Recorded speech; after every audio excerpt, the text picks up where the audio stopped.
Halo sahabat nonton, siapa nih yang penasaran dengan kelanjutan cerita di drama Perfect Family? Yuk kita mulai jalur cerita kelanjutan episode 2 ya.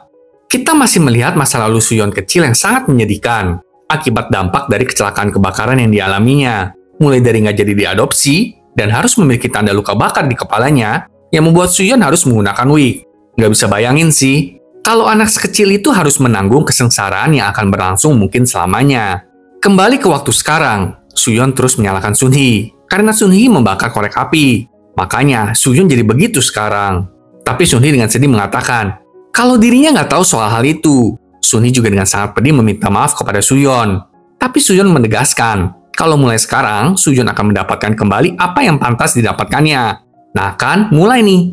Kayaknya dia mau mulai menggerogoti Sunhee. Keesokan harinya di sekolah, Suyeon menerima sebuah surat di mejanya. Ternyata itu dari Sunhee. Sunhee menuliskan kalau dirinya benar-benar nggak tahu kalau Suyeon terluka parah begitu. Sunhee mengira kalau Suyeon juga sudah diadopsi dan hidup dengan bahagia. Sunhee juga mengatakan kalau akan membalas utangnya kepada Suyeon seumur hidupnya dan berharap kalau mereka bisa akur seperti dulu lagi. Kemudian dua murid perempuan di sekolah itu menghampiri Suyeon, menebak apa hubungan Suyeon dan Sunhee di masa lalu. Keduanya menyebutkan kalau Suyeon memakai wig dan meminta agar Suyeon menceritakan rahasia antara dirinya dan Sunhee. Tapi Suyeon memukuli keduanya dan mengancam mereka untuk nggak mengganggu Sunhee. Saat pulang sekolah, Suyeon mengucapkan terima kasihnya kepada Sunhee atas suratnya. Hal ini tentu membuat Sunhee merasa lebih lega. Tapi saat perjalanan pulang, Suyeon dicegah oleh dua anak laki-laki. Mereka sepertinya sekutu dari dua orang murid perempuan yang Suyeon pukulin tadi di sekolah. Dan kali ini gantian Suyeon yang digebukin habis-habisan oleh kedua laki-laki itu. Tapi untungnya Kyungho muncul di sana dan menghajar kedua laki-laki itu. Kyungho juga muncul di sana. Tapi tiba-tiba mereka mendengar bunyi sirene mobil polisi yang membuat Kyungho mengajak Suyeon untuk kabur dari sana.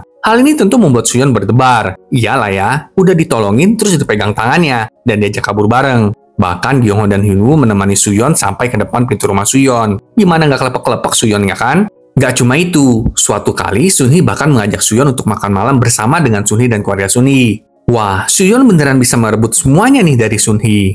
Keesokannya di sekolah, saat hendak membuang sampah, Suyeon menguping pembicaraan antara Kyungho dan Hyunwoo. Hyunwoo menanyakan apakah Kyungho menyukai Suyeon. Kyungho menjawab kalau dirinya tidak menyukai siapapun kecuali Sunhee. Wah, dalam banget dah. Kyungho juga berencana untuk menyatakan perasaannya kepada Sunhee. Hal ini tentu membuat Suyeon jadi kesal. Duh Suyeon, perasaan tuh nggak bisa dipaksakan loh. Setelah itu Suyeon langsung menghampiri Sunhee dan menanyakan apakah hari ini Kyungho bilang mau mengatakan sesuatu kepada Sunhee. Sunhee bilang nggak tuh. Suyeon lalu menambahkan, pokoknya kalau Kyungho bilang ingin mengatakan sesuatu, abaikan saja ya. Sunhee yang bingung menanyakan, oh emangnya kenapa? Tapi Suyeon langsung membentak Sunhee. Udah, dengerin aja aku. Kalau nggak, aku nggak mau lagi temenan sama kamu. Wah, ada masalah emosi ini cewek satu ya. Semua orang di kelas ya jelas terkejut lah. Ngeliat si Suyeon teriak begitu lagi dan lagi. Dan beneran dong, saat pulang sekolah, Kyungho bilang ke Sunhee kalau nanti Kyungho mau ngomong sesuatu. Tapi karena sudah diperingatkan sebelumnya sama Suyeon, Sunhee jadinya menolak ajakan Kyungho. Saat pulang ke rumahnya, Sunhee menyadari kalau buku Suyeon ada padanya. Sunhee berniat untuk mengembalikannya kepada Suyeon. Tapi saat itulah Sunhee melihat Suyeon memasuki rumah Kyungho. Saat Suyeon masuk ke rumah Kyungho, dia kaget karena melihat rumah Kyungho sudah dihias. Kyungho menyiapkan semua itu untuk Sunhee. Dan ketika melihat seluruh hiasan itu, Suyeon mengatakan kalau semuanya jelek dan menyuruh Kyungho untuk nggak melakukan hal ini karena akhirnya pasti akan gagal. Sedangkan di luar rumah Kyungho, Sunhee hendak pergi begitu aja. Tapi saat itulah Sunhee mendengar adanya teriakan. Sunhee kemudian menerobos masuk ke dalam rumah Kyungho dan bertemu dengan Suyeon.